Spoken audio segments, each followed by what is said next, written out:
Un soldat russe vient de massacrer 7 de ses propres camarades dans une base militaire située en territoire russe. Ce n'était pas un accident. Ce n'était pas une attaque ennemie. Il s'agissait d'une vengeance pure et calculée contre ceux qui l'avaient torturé pendant des mois. Et le plus troublant de tout est que cet homme avait planifié chaque détail dès l'instant où il avait signé un nouveau contrat militaire, précisément pour retourner dans l'unité où il avait subi les pires abus de sa vie. Le chaos interne qui ronge l'armée de Vladimir Poutine a atteint des niveaux que le Kremlin n'avait jamais anticipés. La discipline, ce pilier fondamental qui soutient toute force armée performante, s'effondre de l'intérieur. Les commandants russes ne doivent plus seulement craindre les drones ukrainiens ou les embuscades ennemies. Désormais, ils doivent dormir d'un seul œil, en surveillant leurs propres subordonnés. Sergueï Yakouchev est devenu le visage de cette crise le 30 novembre lorsqu'il a exécuté son plan macabre. Ce soldat avait été capturé par les forces ukrainiennes, puis libéré lors d'un échange de prisonniers. Personne ne s'attendait à son mouvement suivant. Au lieu de s'éloigner du front, Yakouchev a saisi la première occasion pour signer un nouveau contrat avec l'armée russe. Les autorités militaires ont probablement célébré intérieurement en voyant un soldat apparemment si déterminé à continuer de combattre pour la cause de Poutine. L'affectation est arrivée rapidement. Le régiment de fusiliers motorisés numéro 83, appartenant à la division 69, a accueilli son nouveau membre. La base militaire de Kamianka se préparait à envoyer des renforts sur le front. Tout semblait se dérouler selon les protocoles établis, jusqu'à ce que Yakouchev prenne son fusil et déchaîne l'enfer. 7 soldats russes sont tombés sous les balles de leurs propres camarades. La base a été plongée dans la panique, tandis que le tireur disparaissait dans la nuit. Les autorités russes ont lancé immédiatement une chasse à l'homme, mais Yakouchev a réussi à échapper à la capture. On pense qu'il reste caché quelque part dans la région de Belgorod, probablement conscient que son sort est scellé s'il est retrouvé. Euromaidan Press a déclaré dans son rapport du 4 décembre « Cet incident est choquant car il reflète une profonde pourriture morale au sein des forces armées russes et le phénomène croissant d'anciens prisonniers de guerre qui reviennent chercher vengeance contre ceux qui les ont tourmentés. » Les rares médias russes qui ont couvert l'affaire refusent obstinément de fournir un mobile à ce massacre. Le ministère russe de la Défense garde un silence absolu, une stratégie prévisible puisque reconnaître la vérité exposerait une crise interne dévastatrice. Le Kremlin ne peut pas permettre que la population russe découvre que ses propres soldats éliminent des troupes russes avec la même efficacité que l'ennemi ukrainien. Ce schéma de violence fratricide n'est pas apparu de nulle part. Durant l'été de 2024, un autre soldat russe a été condamné à 23 ans dans une colonie pénitentiaire de régime sévère pour avoir lancé une grenade dans un baraquement militaire. Le résultat fut identique, 7 soldats morts. La coïncidence du nombre de victimes donne des frissons et suggère quelque chose de plus profond que de simples incidents isolés. Dmitri Lobovikov, identifié par Novaya Gazeta comme l'auteur de l'attaque à la grenade, était fortement intoxiqué lorsqu'il a commis son crime.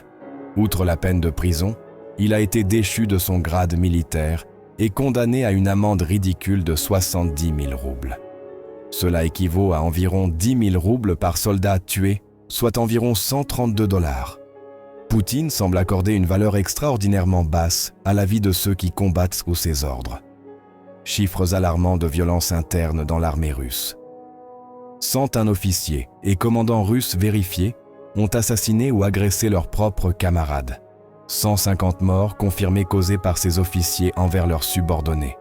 5 des commandants responsables d'exécution ont reçu la distinction de héros de la Russie. 7 victimes en moyenne dans chaque incident de fusillade de masse documenté. 23 ans de prison représentent la peine maximale prononcée jusqu'à présent. La brutalité qui alimente ces actes de vengeance a des racines profondes dans la culture militaire russe. Les commandants et officiers qui exécutent leurs propres soldats ne le font pas uniquement pour désobéissance ou ivresse. Une enquête révélée en octobre 2025 a montré que nombre de ces exécutions surviennent pour des différends personnels ou des tentatives d'extorsion ayant échoué. Les officiers responsables ont un âge moyen légèrement supérieur à 40 ans, ce qui écarte toute excuse liée à l'impulsivité juvénile. Le Centre for European Policy Analysis a indiqué dans un article de novembre 2022 « Des milliers de soldats russes ont fini en prison après la guerre d'Afghanistan.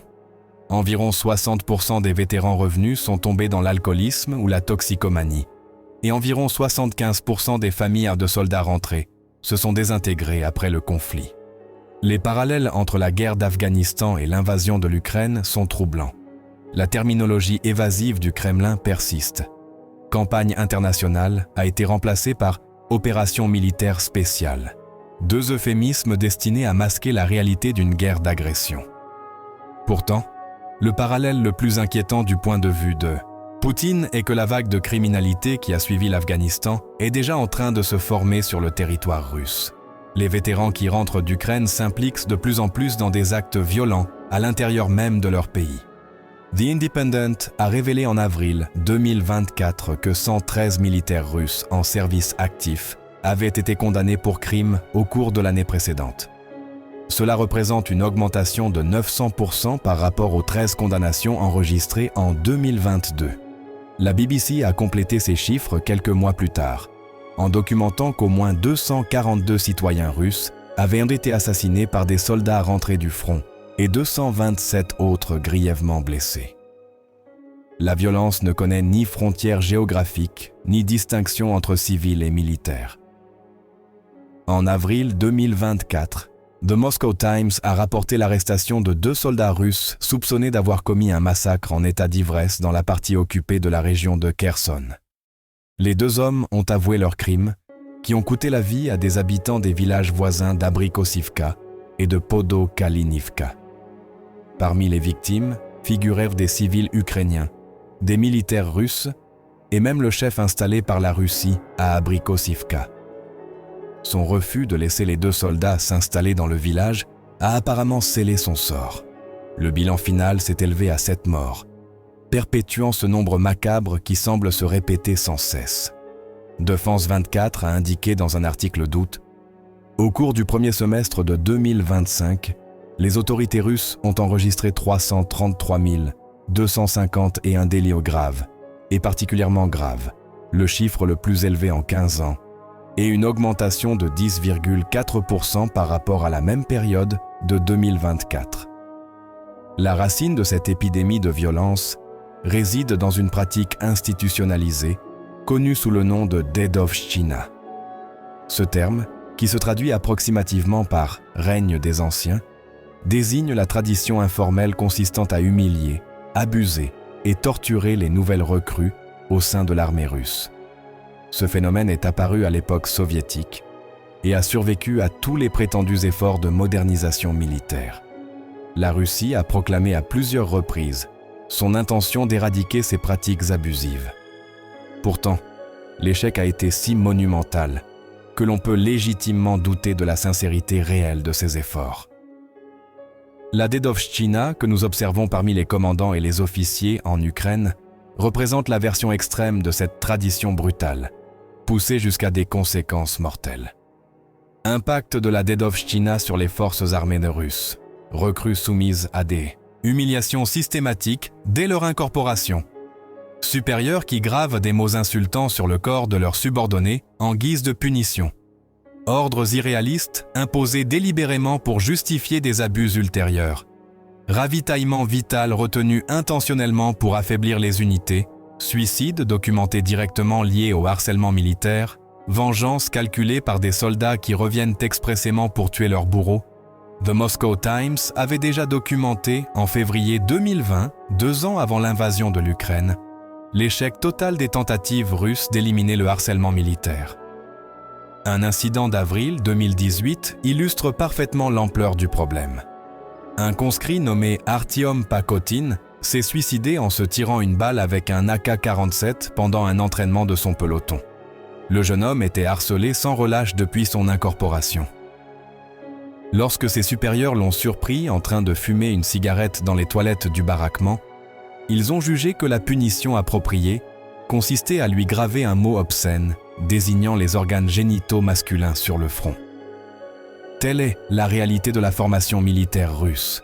Et c'est précisément cette philosophie brutale que les officiers et commandants emportent avec eux lorsqu'ils dirigent leurs unités au combat. La psychanalyste Alina Putilovskaya a expliqué à DW dans un article du 15 novembre « Les supérieurs qui commettent ces actes cruels de violence ont eux-mêmes des supérieurs qui se moquent d'eux, par exemple en leur donnant des ordres irréalistes et en retenant le ravitaillement vital de leurs unités. Ces hauts responsables projettent vers l'extérieur une image de supériorité, d'invincibilité et de prospérité. Cela génère des sentiments très difficiles chez les commandants de terrain qui les déchargent sur leurs subordonnés.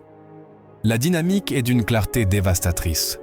La brutalité coule des plus hauts échelons du commandement militaire russe vers le bas, écrasant chaque niveau successif. Désormais, cette violence commence à remonter dans l'autre sens. Les simples soldats, excédés par des années d'abus, rendent les coups avec des conséquences mortelles. Le cas de Yakouchev représente l'exemple le plus extrême de cette rébellion interne. Cet homme ne cherchait pas à se venger des Ukrainiens qu'il avait recapturés. Il voulait éliminer les siens, et il a élaboré un plan méticuleux pour y parvenir. L'ironie est accablante pour le Kremlin. Ses propres soldats semblent préférer la captivité ukrainienne plutôt que de servir dans des unités russes.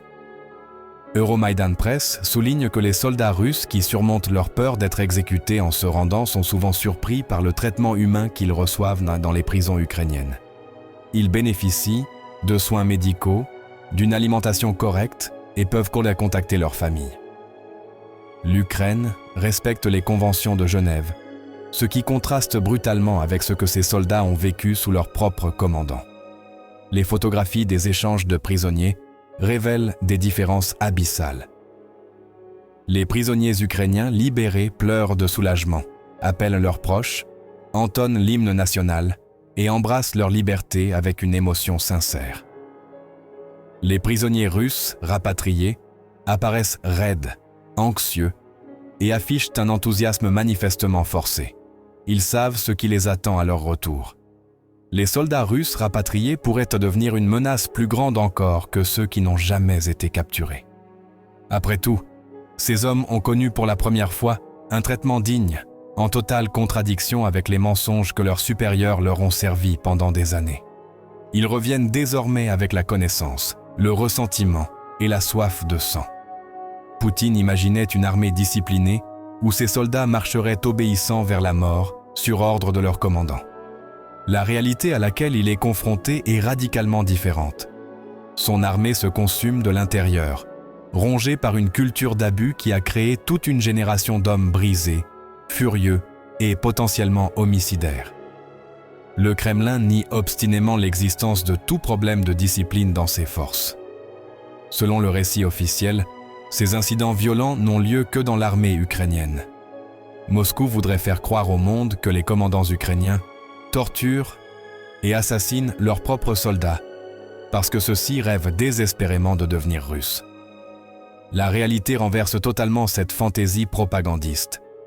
La Russie a créé un monstre qu'elle ne peut plus contrôler. Chaque soldat maltraité représente une bombe à retardement potentiel. Certains explosent sur le territoire ukrainien en éliminant leurs camarades. D'autres attendent de rentrer chez eux pour déchaîner leur violence sur des civils innocents. Et d'autres encore, comme Yakouchev, élaborent des plans de vengeance méticuleux qu'ils exécutent avec une précision militaire. 333 000 délits graves en 6 mois. 750 incidents mortels ou quasi mortels impliquant des militaires depuis février 2022. 101 commandants qui exécutent leurs propres hommes. 7 victimes par fusillade de masse. Les chiffres racontent une histoire que le Kremlin ne pourra pas faire taire indéfiniment. La discipline que Poutine valorisait tant n'est plus qu'une illusion. Ses commandants brutalisent les simples soldats. Ces soldats finissent par riposter.